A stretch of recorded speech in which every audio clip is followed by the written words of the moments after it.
आज के इस वीडियो हम लोग भूगोल के सबसे महत्वपूर्ण प्रश्न देखेंगे और वो महत्वपूर्ण प्रश्न कुछ ऐसे हैं।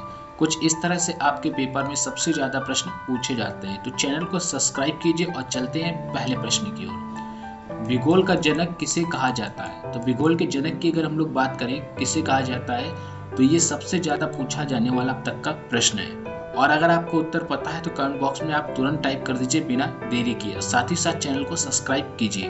तो भूगोल का जनक जिसे कहा जाता है वो है आपके हिकैटियस को। तो ऑप्शन आपका डी सही उत्तर होगा, हिकैटियस। अगला प्रश्न है कि भूगोल के लिए जियोग्राफिका शब्द का प्रयोग सर्वप्रथम किसने किया? तो जियोग्राफिका शब्द के प्रयोग की अगर हम लोग बात करें तो सर्वप्रथम जियोग्राफिका शब्द का जिसने प्रयोग किया था भूगोल के लिए वो थे आपकी इरेटोस्थनीज। तो ऑप्शन आपका डी सही उत्तर होगा, इरेटोस्थनीज।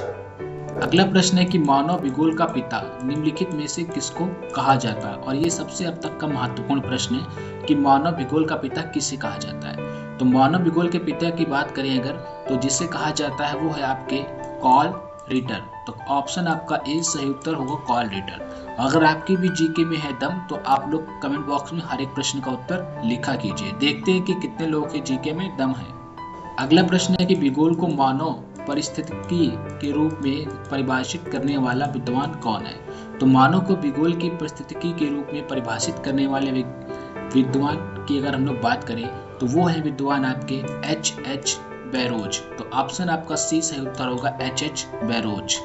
अगला प्रश्न है कि भू आकृति विज्ञान का जन्मदाता किसे कहा जाता है? ये भी बहुत ही अच्छा प्रश्न है। तो भू आकृति के जन्मदाता की अगर हम लोग बात करें तो वो है आपके पेसल। और आप लोग कमेंट बॉक्स में भी जरूर लिखा कीजिए। तो ऑप्शन आपका ए सही उत्तर होगा, पेसल। और ये अब तक का बहुत ही अच्छा प्रश्न है कि भूगोल पृथ्वी को केंद्र मानकर अध्ययन करने वाला विज्ञान है, ऐसा किसने कहा था? तो भूगोल को पृथ्वी का केंद्र मानकर अध्ययन करने वाला विज्ञान है ये जिसने बोला था वो वैज्ञानिक है आपके दोस्तों वारेनियस। तो ऑप्शन आपका ए सही उत्तर होगा, वारेनियस। अगला प्रश्न है कि सौरमंडल के बारे में विश्व के समक्ष जानकारी प्रस्तुत करने का श्रेय किस विद्वान को है?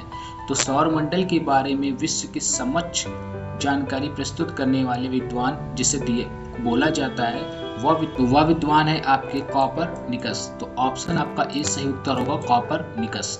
अगला प्रश्न है कि सूर्य के चारों ओर घूमने वाले खगोलीय पिंड क्या कहलाते हैं? इसका उत्तर तो आप लोग कमेंट बॉक्स में लिख ही सकते हैं क्योंकि इससे सिंपल प्रश्न अभी तक आपने नहीं पढ़ा होगा।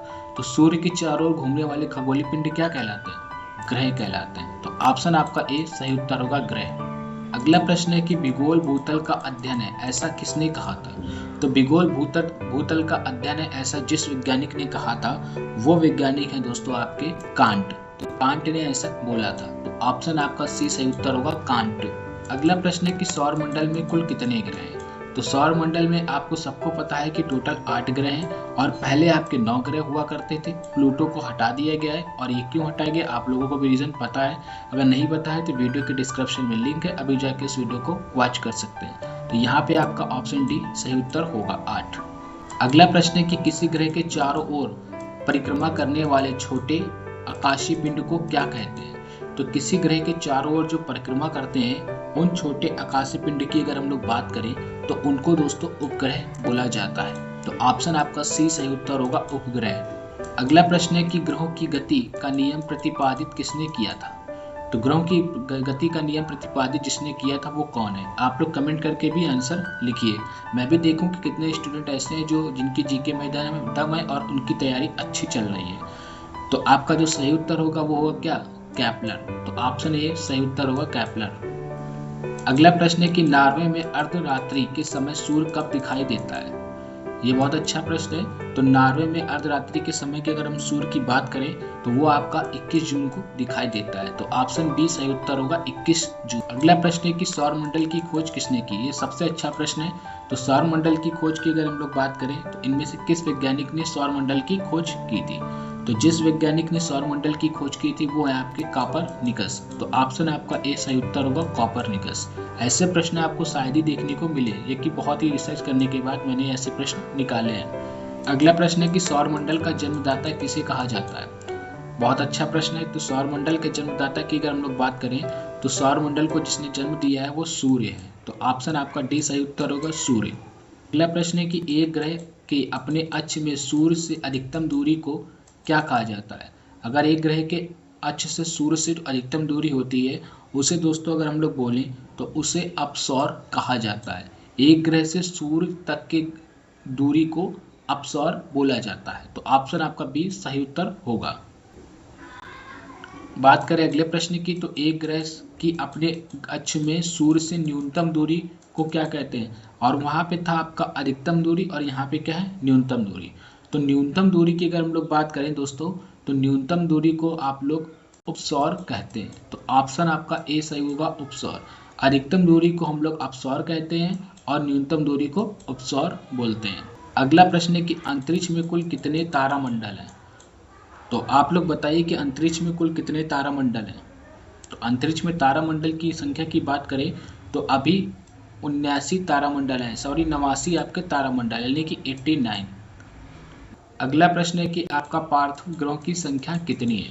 तो पार्थिव ग्रहों की संख्या की अगर हम लोग बात करें तो पार्थिव ग्रहों की संख्या अभी 4 है। कितनी है 4। तो ऑप्शन आपका सी सही उत्तर होगा। और पार्थिव ग्रहों की संख्या है तो वो आप लोग देख सकते हैं, डिस्क्रिप्शन में लिंक है। आपका अंतिम प्रश्न है कि ब्रह्मांड में विस्फोटी तारा कहलाती है। तो यहाँ मिस्टेक हो गया है, ब्रह्मांड लिख गया है, ये ब्रह्मांड में विस्फोटी तारा कहलाता है। तो क्या कहलाता है आप लोग कमेंट करके बताइए। तो दोस्तों आज नेक्स्ट पार्ट में आपको पार्ट 2 में इसके आगे के प्रश्न कराऊंगा मोस्ट इंपॉर्टेंट। तो चैनल को सब्सक्राइब कर लीजिए। और भारत का भूगोल के आपकी डेली अब सीरीज चलेगी, डेली आपको एक देखने को मिलेंगे पेपर के क्वेश्चन, और ये बहुत ही इंपॉर्टेंट होंगे जो कि आपके यूपी पुलिस और साथ ही साथ एसएससी जीडी में आना तय है। तो चैनल को सब्सक्राइब नहीं किया है तो सब्सक्राइब कर लें। और अगर आपका एनडीए का एग्जाम भी लगा है या आप देने वाले हैं तो वीडियो के डिस्क्रिप्शन में उनका भी लिंक है, या फिर प्लेलिस्ट जाके वॉच कर सकते हैं। फिलहाल इस क्वेश्चन के राइट आंसर की बात करें तो अगर आपने कमेंट नहीं किया तो मैं इसका आपको आंसर बता देता हूँ, वो है आपका अभिनव तारा। तो ऑप्शन बी सही उत्तर होगा। मिलते हैं नेक्स्ट पार्ट 2 में।